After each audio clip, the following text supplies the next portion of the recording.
ලෝක ජනගහනය මේ වෙනකොටත් මිලියන 600කට වැළඳිලා තියෙන ලංකාවේ උනත් සුලභවම දකින්න පුළුවන් ප්‍රධානම බෝනවන රෝගයක් වෙච්ච දියවැඩියාව ගැන තමයි අපි කතා කරන්නේ.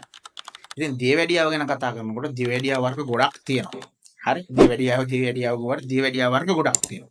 එතකොට මේ දියවැඩියාව වර්ගයෙන් වර්ගයට අපි ප්‍රතිකාර ලබා දෙන්න ඕන ක්‍රමය වෙනස් වෙනවා.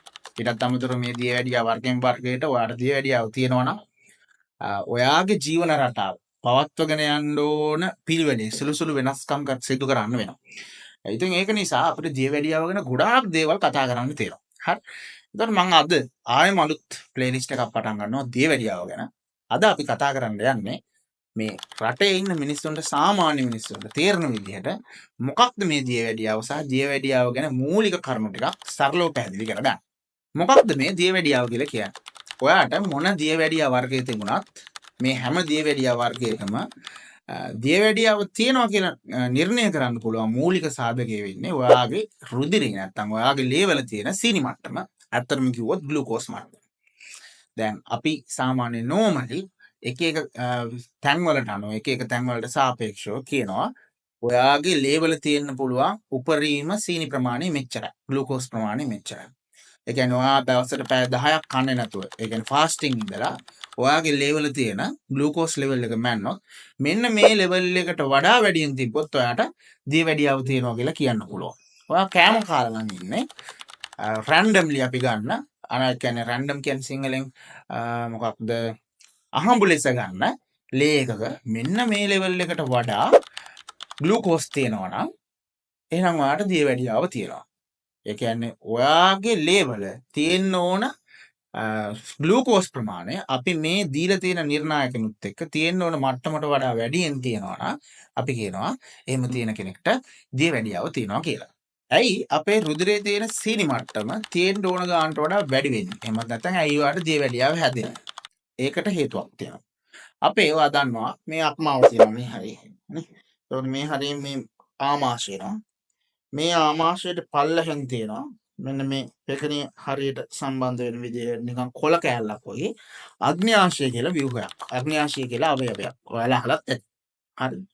මේ අග්න්‍යාශය කියන එක හරියට නිකන් රසායනික ද්‍රව්‍ය නිෂ්පාදනය කරන කම්හලක් වගේ.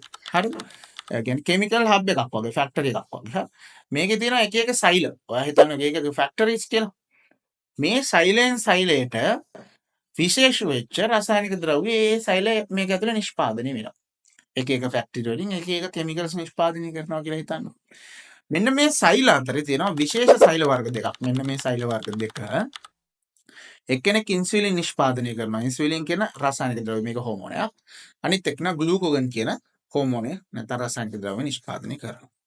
අපේ ඇඟේ සීනි වැඩි වුණාම මෙයා ගැන අපි ග්ලූකෝගන් ගැන පස්සේ කතා කරමු. අපේ ඇඟේ සීනි වැඩි වුණාම ඒ සීනි අදාළ මට්ටමට පල්ලෙහාට ගේන්න වැදගත් වෙන්නේ මෙන්න මේ ඉන්සුලින් කියන හෝමෝනය. ඉන්සුලින්. හරි. එතකොට දැන් සමහර වෙලාවට මේ අග්න්‍යාශය ඇතුලේ මේ ඉන්සුලින් හදන අර සෛල මොනවා හරි ප්‍රශ්නයක් නිසා ඩැමේජ් වෙනවා, විනාශ වෙනවා. එහෙමත් නැත්නම් වයසට යාමත් එක්ක ඒවා පරිහානියටපත් වෙනවා. එතකොට මොකද වෙන්නේ? මේ සෛල ඇතුලේ නිෂ්පාදනය කරන ඉන්සුලින් ප්‍රමාණය අඩු වෙනවා. එහෙමත් නැත්නම් ඉන්සුලින් හැදෙන එක නතර වෙනවා. එතකොට දැන් මොකද වෙන්නේ? අපේ ඇඟේ වැඩියෙන් තියෙන සීනි ප්‍රමාණය පාලනය කරන්න අවශ්‍ය තරමට ඉන්සුලින් නැහැ. අන්න එතකොට ඔයාලට දියවැඩියාව හැදෙනවා. එහෙමත් නැත්නම් අපි කාලෙත් එක්ක වයසට යනකොට අපේ ඇඟේ සෛල ක්‍රියාත්මක වෙලා වැඩ කරලා කාලයක් යද්දී මෙන්න මේ අපේ ඇඟේ සීනි වැඩිපුර තියෙන ප්‍රමාණය අඩු කරන්න වැදගත් වෙන ඉන්සුලින්ට ප්‍රතිචාර දක්වන එක නතර කරනවා. ඔයා කොච්චර කිව්වත් සීනි පල්ලෙහාට ගෙන්න බෑ. සීනි උඩ තමයි. හරි. ඉන්සුලින්ට කියලා ඉන්සුලින් කොච්චර තිබුණත් වැඩක් නැහැ. අපේ ඇඟේ සෛල ඉන්සුලින්ට ආන්සර් කරන්නේ නැහැ, ප්‍රතිචාර දක්වන්නේ නැහැ. ඉතින් ඉන්සුලින් වලට ප්‍රතිචාර දක්වන්නේ නැහැ කියන්නේ මොකක්ද ආයෙන් වෙන්නේ? අර ඉහළ ගිහිලා තියෙන සීනි ප්‍රමාණය නැවත නිවැරදි ගානට ගේන්න බෑ. ආයෙම වාට දියවැඩියාව හැදෙනවා. ඉතින් දියවැඩියාව හැදුනට පස්සේ ආයෙ කවදාවත් හොඳ කරන්න බෑ. ඒ කියන්නේ ඔය ඉස්සරහ මම කතා කරනවා ගෙස්ටේෂනල් ඩයබටිස් වගේ වේ හොඳ වෙනවා. හැබැයි දියවැඩියාව කියන එක පොදුවේ ගත්තාම හැදුනට පස්සේ ආය කවදාවත් හොඳ වෙන්නේ නැහැ. හොඳ කරන්න බෑ. අපි මේක chronic disease condition එකක් විදිහට තමයි හඳුන්වන්නේ. හරිද? ඉතින් මේ දියවැඩියාව හරියට පාලනය කරේ නැත්නම් කල්ගත වුණොත් හරියට පාලනය කරන්නේ නැතුව මේක ඇතුලේ ඔයාට කෙටි කාලීන වගේම දීර්ඝ කාලීන බලපෑම් ගොඩාක් එන්න පුළුවන්. මේ හැම බලපෑමකම තියෙන්නේ ඔයාගේ ජීවිතයේ තියෙන quality of life පල්ලෙහාට දාන එක. ඒ වගේම තමයි ඔයාගේ ජීවිත කාලය අඩු කරන එක. එහෙමත් නැත්නම් ඔයාට ශනිකව ඔයාගේ ජීවිතයට තර්ජනයක් ඇති කරන විදිහේ මෙඩිකල් එමර්ජන්සි තත්ත්වයන් නිර්මාණය කිරීම. මම අර ඉස්සරලා කිව්වනේ දියවැඩියා වර්ග තියෙනවා කියලා. එතකොට මේ දියවැඩියා වර්ග ගොඩාක් තියෙනවා. නමුත් අපි පොදුවේ සුලභව තියෙන දියවැඩියා වර්ග තුනක් තමයි අද කතා කරන්නේ. මොකද අනිත් දියවැඩියාවල් ගැන කතා කරන්න මේ වෙලාවේ ගියොත් ඔයාට මේක පැටලෙනවා. හරි. ඒ නිසා ලෝකෙ වැඩිම තියෙන දියවැඩියා වර්ග තුන ගැන අපි කතා කරමු. පළවෙනි එක type 1 diabetes mellitus. එහෙම නැත්නම් type 1 diabetes. මේක සාමාන්‍ය ලෝකේ ඉන්න මුළු දියවැඩියාකාරය ඔක්කොම ගත්තොත් ඒකෙන් 10%කට තියෙන්නේ type 1 diabetes. හරිද? මේක සිද්ධ වෙන්න හේතුව තමයි ඇත්තටම ඔයාගේ ප්‍රතිශක්තිකරණ පද්ධතියේ තියෙන ප්‍රශ්නයක්. අපි මේකට මෙඩිකල් ටර්ම් එක කියන auto immune disease condition එකක් නිසා ඇති වෙන ප්‍රශ්නයක්. ඇත්තටම මෙතනදී වෙන්නේ ඔයාගේ ප්‍රතිශක්තිකරණ පද්ධතිය වැඩ කරන ප්‍රමාණය වැඩි වෙලා හරි ඔයාගේ ප්‍රතිශක්තිකරණ පද්ධතිය මොකක් හරි වැරදි විදිහට දෙයක් වටහාගෙන ඔයාගේ අග්න්‍යාශයේ සෛල ඒ කියන්නේ අර අග්න්‍යාශයේ ඉන්සුලින් නිෂ්පාදනය කිරීමට තියෙන අදාළ තියෙන සෛල විනාශ කරනවා. ඒ විනාශ කිරීමත් එක්ක ඒ සෛල පරිහානියටපත් වෙනවා, ඩැමේජ් වෙනවා. එයාට අවශ්‍ය තරමට ඇඟට අවශ්‍ය තරමට ඉන්සුලින් එක්ක නිපදව ගන්න බැරුව යනවා. එහෙමත් නැත්නම් ඉන්සුලින් නිපදවන එක සම්පූර්ණ නතර වෙලා යනවා. එතකොට මොකද වෙන්නේ? ඔයාගේ ඇඟේ දැන් ඉන්සුලින් නැහැ. ඔයාට දියවැඩියාව හැදෙනවා. එතකොට දැන් ඔයාලා දැකලා ඇති පොඩි කාලෙම දියවැඩියාව චූටි කාලෙම හැදෙන අය පොඩි වයස. එහෙමත් නැත්නම් හිරිමල් වයස අපි කියන්නේ නවන යෞන් වී අවුරුදු 10 12 වගේ කාලවල දියවැඩියාව හැදෙන්න පටන් ගන්න ළමයි ඉන්නේ. මෙන්න මේ අයට අතිමහත් බෞද්ධයකට 95%කට වැඩි ප්‍රමාණයකටම හැදෙනවා නම් හැදෙන්නේ මෙන්න මේ type 1 diabetes. මොකක්ද හේතුව? එයාගේ ප්‍රතිශක්තිකරණ පද්ධතියේ තියෙන ප්‍රශ්නයක් නිසා. ඊළඟ දෙවෙනි වර්ගය type 2 diabetes. ලෝකේ ඉන්න සම්පූර්ණ දියවැඩියාකාරයෝ ටික එක තැනකට ගත්තොත් ඒකෙන් 90%කටම තියෙන දියවැඩියා වර්ගය වෙන්නේ මේ type 2 diabetes. හරි. මේක ගොඩාක් වෙලාවට සිද්ධ වෙන්නේ අපි වයසට යාමත් එක්ක අපේ ඇඟේ අර තියෙන සෛල ඉන්සුලින් වලට ප්‍රතිචාර දක්වන එක අඩු වෙනවා.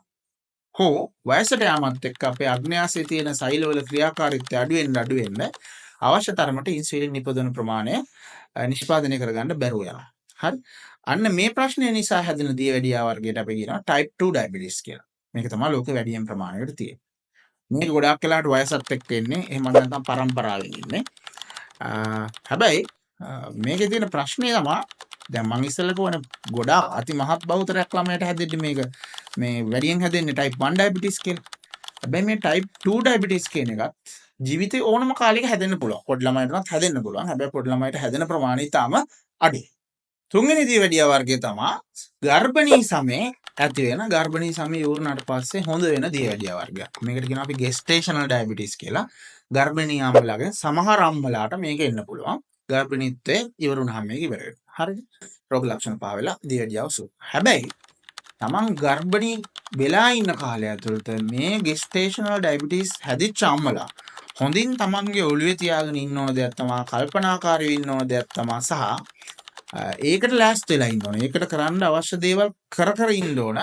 මොකද gestational diabetes හැදිච්ච අම්මලාට තමන්ගේ ජීවිතේ පස්සේ ඕනම කාලයක type 2 diabetes එන්න තියෙන සම්භාවිතාවය අනිත් අම්මලාට වඩා ගොඩාක් වැඩි.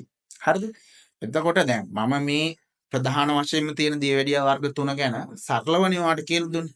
හැබැයි මේ දියවැඩියා වීඩියෝ සීරීස් එක ඇතුලේ අපි මේ දියවැඩියා වර්ග 3 ගැන වෙන වෙනමත් කතා කරමු. හරිද? එතකොට සරල අදහසක් තමයි මේ දුන්නේ. මේ තුනට අමතරව මේ විදිහට තව දියවැඩියා වර්ග කිහිපයක්ම තියෙනවා. හරිද? නමුත් මම හිතනවා ඒවා ගැන අපි කතා කරන්න අවශ්‍ය වෙන්නේ නැතේ. කාට හරි උමනාවක් තියෙනවා නම් මේ දේවල් ගැන දැනගන්න කමෙන්ට් එකක් දාන්න. අපි අවශ්‍යතාවයේ මත ඒ දියවැඩියා වර්ග ගැන පස්සේ දවසක කතා කරමු. මම මේ කිව්ව ප්‍රධාන දියවැඩියා වර්ග තුනටම පොදුවේ තියෙන පොදු රෝග ලක්ෂණ ටිකක් තියෙනවා. ඒ රෝග ලක්ෂණ ටික තමයි වැඩි. හරිද? එතකොට නිතරම වතුර තිබහවීම, එතකොට නිතරම තොලකට වේලීම, ඊටත් අමතරව නිතරම චූබර සෑදීම, අධික තෙහෙට්ටුව, ඇස් පෙනීම බොඳ වීම, හිතා ගන්න බැරි විදිහට බර අඩු වීම ශනිකව, ඇඟිලි අතපය හිරිවැටීම, තුවාල සුවවීම ප්‍රමාද වීම, ඊටත් අමතරව තුවාල සුවවීම ප්‍රමාද වීම නිසා ශරීරයේ සමහර කොටස් ඉවත් කරන්න සිදු වෙනවා, විශේෂයෙන් කකුල් වගේ දේවල්. ඊළඟ නිතර හැමේ රෝග සෑදීම, යෝනි මාර්ගයේ එන අධික ගඳක් වගේ එන ස්වභාවය. මොකද යෝනි මාර්ගයේ ඊස්ට්‍රාවය වෙනවා මෙයාලගේ. මෙන්න මේවා තමයි සාමාන්‍යයෙන් මේ පොදු දියවැඩියා ඕන වර්ගයකට තියෙන රෝග ලක්ෂණ. දැන් මේ කිව්ව පොදු රෝග ලක්ෂණ වලට අමතරව අර මං කිව්ව type 1 diabetes වල සහ type 2 diabetes වල ඒ දියවැඩියා වර්ග දෙකට අදාළවම තියෙන සුවිශේෂී රෝග ලක්ෂණ ටිකක් තියෙන්න පුළුවන් සමහර වෙලාවට. හරිද? දැන් type 1 diabetes ගත්තොත් ඒක තියෙන අයට සමහර වෙලාවට එකපාරම වමන යන්න පටන් ගන්නවා, අධිකව බඩරි දෙන්න පටන් ගන්නවා, ප්‍රාශ්වාස වාතය එළියට දාන වාතය පළතුරු සුවඳක් එන්න පටන් ගන්නවා. මේක නම් ඉතාම භයානක තත්ත්වයක්. මේකට අපි කියනවා diabetic ketoacidosis කියලා. මේ තත්ත්වය medical emergency තත්ත්වයක්. මේ තත්ත්වය ඇතුළේ වහාම ක්ෂණිකවම රෝගියා රෝහල්ගත කරන්න ඕන. මොකද මේක මරණ තර්ජනයේ තියෙන වෛද්‍යමය වශයෙන් ගත්තොත් එහෙම ඉතා හදිසි අවස්ථාවක් විදිහට අපි හඳුන්වනවා. ඊට අමතරව type 2 diabetes mellitus තියෙන අයගේ ඔයා දැකලා ඇද්දී වැඩියව තියෙන අයගේ ඇඟේ සමහර තැන් දුර්වර්ණ වෙලා තියෙනවා, කළු පාට වෙලා තියෙනවා. සමහර තැන් කළුම කළු. හරි, මෙන්න මේ වගේ හැමේ දුර්වර්ණ වෙන ලක්ෂණ අපිට type 2 diabetes වල දැක බලා ගන්න පුළුවන්. අර මම මුලින් කිව්ව ප්‍රතිශක්තිකරණ පද්ධතියේ තියෙන ප්‍රශ්න, සෛල ඩැමේජ් වීම නිසා අවශ්‍ය තරමට ඉන්සුලින් නිෂ්පාදනය නොවීම, නිපිද වෙලා තියෙන ඉන්සුලින් වලට අපේ ඇඟ රෙස්පොන්ස් කරන්නේ නැති එක, ඒ කියන්නේ ප්‍රතිචාර දක්වන්නේ නැති එක, මේ වගේ ප්‍රශ්න වලට අමතරව අර මම ඉස්සෙල්ලා කියපු gestational diabetes වගේ diabetes අපේ ඇඟේ සිද්ධ වෙන හෝමෝනමය අසමතුලිතතා නිසා සිද්ධ වෙන්න පුළුවන්. ඒ වගේම තමයි ඕනම දියවැඩියා වර්ගයක් ජානමය තත්ත්ව නිසා පෞල් ඉතිහාසයක් තියෙනවා නම් දියවැඩියාව එන්න පුළුවන් කියන එක මතක තියාගන්න ඕනේ. ඒකෙදි type 2 diabetes කියන එක තාම වැදගත්. type 2 diabetes තියෙනවා නම් බොහෝ වෙලාවට ඒක ජානමය වශයෙන් පරම්පරාවෙන් පරම්පරාවට පැවතගෙන එන එක සාමාන්‍යයි. දියවැඩියාව නිසා ශනිකව පැන නගින ප්‍රබල කෙටි කාලීන බලපෑම් තියෙනවා. මම අර ඉස්සරලා කිව්ව type 1 diabetes mellitus වල ආව diabetic ketoacidosis කියන එක අධිකව බඩ රිදලා වමන ගිහිල්ලා පළතුරු සුවඳක් තියෙන වාතය ප්‍රාශ්වාස කරන එක, මේක මරණ තර්ජනයක් ඇති වෙන්න පුළුවන් කෙටි කාලීන බලපෑමක්. හරිද? එතකොට ටක් ගාලා හොස්පිටල් යනවා. ඊටත් අමතරව type 2 diabetes වලත් මේ විදිහේ තියෙනවා. ඒ කියන්නේ කෙටි කාලීන බලපෑම්. දැන් උදාහරණයක් විදිහට හිතන්නකෝ අපි ඉන්සුලින් විදින ලෙඩෙක් කියලා. ඉන්සුලින් විදින ලෙඩෙක්ට අපි දන්නවා එකපාර සීනි ඩ්‍රොප් වෙන්න පුළුවන්. ග්ලූකෝස් මට්ටම පල්ලෙහා ගිහිල්ලා ශනිකව මොලේ ඩෙත් වෙන්න පුළුවන් වගේ තත්ත්ව වෙන්න පුළුවන්. ඒක නිසා අපි වෛද්‍ය වෘත්තියට අදාළව ඉන්න වෘත්තිකයන් විදිහට, මෙඩිකල් ෆීල්ඩ් එකේ ඉන්න වෘත්තිකයන් විදිහට අපි හොඳට උපදෙස් දෙන්න ඕන. ඔයා ඉන්සුලින් ගන්නවා නම් මෙන්න මේ විදිහේ කැම රටාවක් අනුගමනය කරන්න. ව්‍යායාම රටාවක් අනුගමනය කරන්න. ඒව ගැන වෙනම වීඩියෝ කරනවා. හරි, දියවැඩියාව තියෙන අය දියවැඩියාවට කන්න ඕන කොහොමද කෑම වේලා, ඒ දේවල් පස්සේ කතා කරනවා. හරිද? එතකොට දැන් මෙතනදී අපි ඒව හරියට උගන්වනවා. නමුත් ඉතින් ගොඩාක් වෙලාවට අපිට මේ ආහාර රටාව හරියටම අනුභව කරන, ගන්න, පාලනය කරන ලෙඩ්ඩු අපිට හොයාගන්න අමාරුයි. ඒකට හේතුව තමයි එකක් අපේ රටේ ලෙඩ්ඩුන්ගේ තියෙන දැනුම අඩුකම.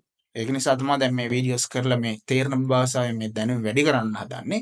ඊටත් අමතරව අපේ රට මේ වැඩිලා ඉන්න තත්ත්වෙත් එක්ක ඉන්සුලින් ගන්න ලෙඩ්ඩුන්ට මේ ආහාර රටාවල් ඒ විදිහට කරගෙන යන්න, කන්ටිනියු කරන්න පුළුවන් විදිහ ආර්ථික තත්ත්වයක් නැහැ. ඒකත් ප්‍රශ්නයක්. එතකොට මේ ඉන්සුලින් විදින ලෙඩ්ඩුන්ට කෙටි කාලීන බලපෑමක් විදිහට මේ ඇස් බොඳ වෙලා, ඒ කියන්නේ සීනි අවශ්‍ය ප්‍රමාණයට වඩා අඩු වෙලා එකපාරම හැමදේම බොඳ වෙන්න පටන් අරන් කලාන්තේ වගේ ඇවිල්ලා නේ, ඇඟ වෙවුලලා, දාඩිය දාලා, ෆීට් එක වගේ ඉන්න පුළුවන්. ඊට අමතරව ශනිකව මොලේ ඩෙත් වෙන්නත් පුළුවන්. ඒක නිසා දිනපතා සීනි තියෙන ප්‍රමාණය මැනගෙන ඒකට අනුරූපව කෑම හැම ගන්න එක වැදගත් කියන එක ලෙඩාට කියලා දෙන්න ඕන. මේකත් එක කෙටි කාලීන බලපෑමක්. ඒ වගේම දියවැඩියාවේ තියෙන මූලික රෝග ලක්ෂණයක් විදිහට මම කියවනේ නිතරම මුත්‍රා දාන්න වෙනවා, නිතරම චූබර් වෙනවා කියලා. එතකොට මෙයාලා නිතර මුත්‍රා දැමීම නිසා මෙයාලා විචලනයටපත් වෙන්න පුළුවන්, ඩිහයිඩ්‍රේට් වෙන්න පුළුවන්. ඒකත් එක්ක ඔයා දන්නවා කන්ෆියුෂන් වෙනවා. මානසික ව්‍යාකූලත්වයක් එනවා. කියන දේ, ඒ කියන්නේ Tamanට හිතන දේ කියා ගන්න බෑනේ. නම එහෙම මොකුත් මතක් වෙන්නේ නැහැ. ඒ වගේ තත්ත්වයක් එනවා. අඳුරන අයගේ නම් මතක් වෙන්නේ නැහැ. කන්ෆියුෂන්. මෙන්න මේ වගේ තත්ත්වයක් එනවා. මේකත් කෙටි කාලීන බලපෑමක් සහ වෛද්‍යමය වශයෙන් ගත්තොත් එමර්ජන්සි තත්ත්වයක් හදිසි තත්ත්වයක් පුළුවන් තරම් ඉක්මනට රෝගියව රෝහල්ගත කරලා මේ කෙටි කාලීන බලපෑමටත් ඉක්මනටම ප්‍රතිකාර ගන්න ඕන. එතකොට මේ කෙටි කාලීන බලපෑම් වලට අමතරව දියවැඩියාව කියන එක හරියට පාලනය කරන්නේ නැතුව දීර්ඝ කාලයක් තියෙන එකෙන් දීර්ඝ කාලීන බලපෑමුත් ඇති වෙනවා ගොඩාක් අවයවවලට විශේෂයෙන්ම හදවතට. කොරෝනා ධමනී ප්‍රශ්න, හෘදයාබාධ, අඝාතය, ඊට පස්සේ අංශභාග අඝාතය, ඒ වගේ දේවල් ඇති වෙන්න පුළුවන්. ඊටත් අමතරව ඔය අපේ හදවතේ තියෙන එක එක ශිරා සහ ධමනී ඇතුලේ ලේ කැටි හිර වෙන්න පුළුවන්. මේ වගේ ප්‍රශ්න හදවතට ප්‍රධාන වශයෙන්ම බලපාන්න පුළුවන්.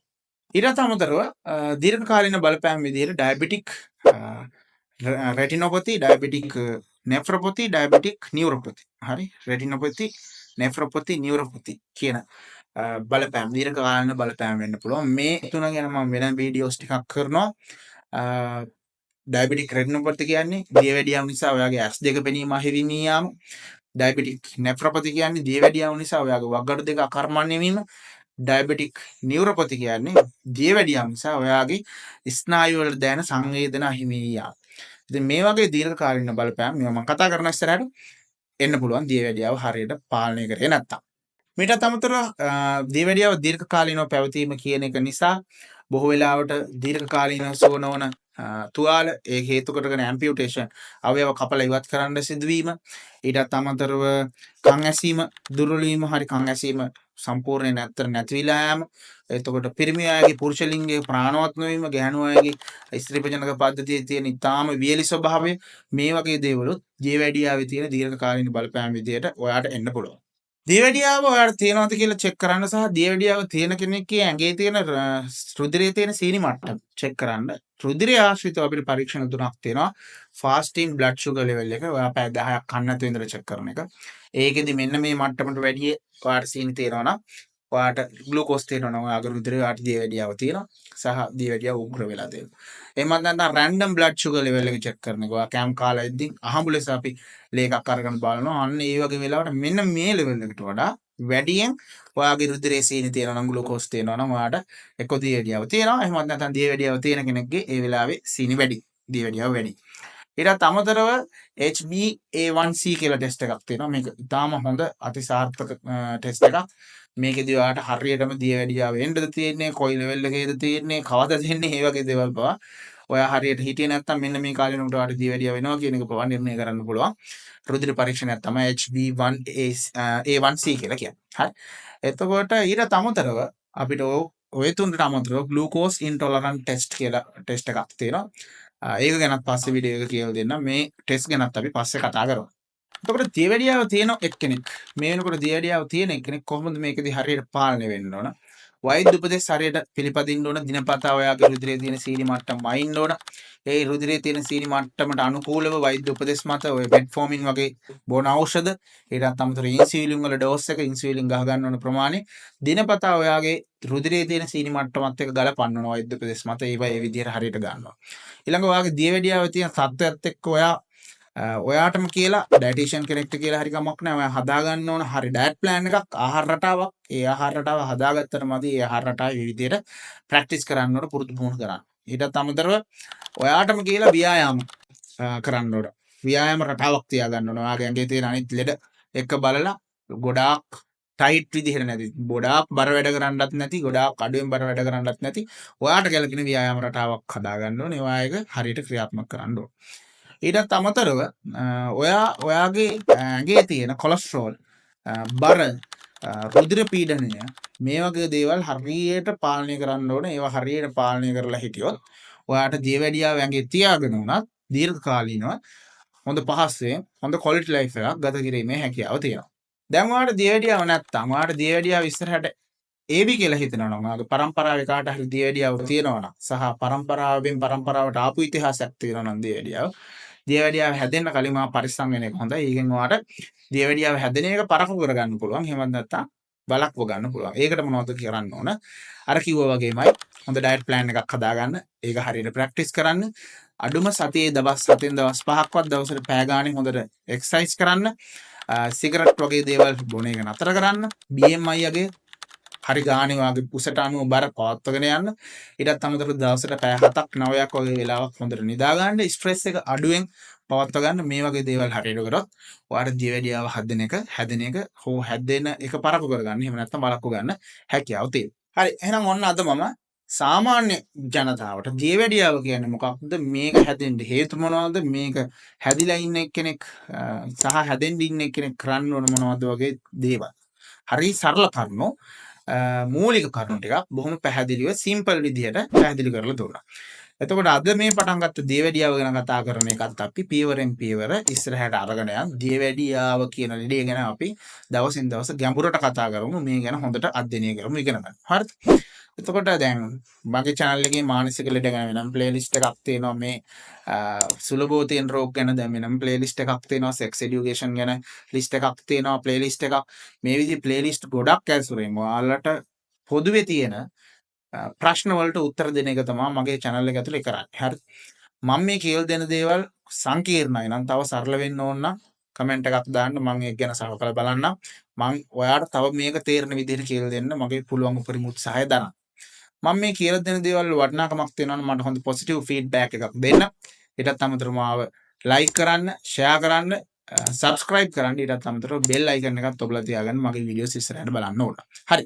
එහෙනම් තවත් දැනුමෙන් පිරිච්ච වැදගත් වීඩියෝ එකකින් ඔයාලව ආයෙම දවසක හම්බ වෙනවා. ඔයාලා හැමෝටම ජය වේවා. පරිස්සමෙන් ඉන්න.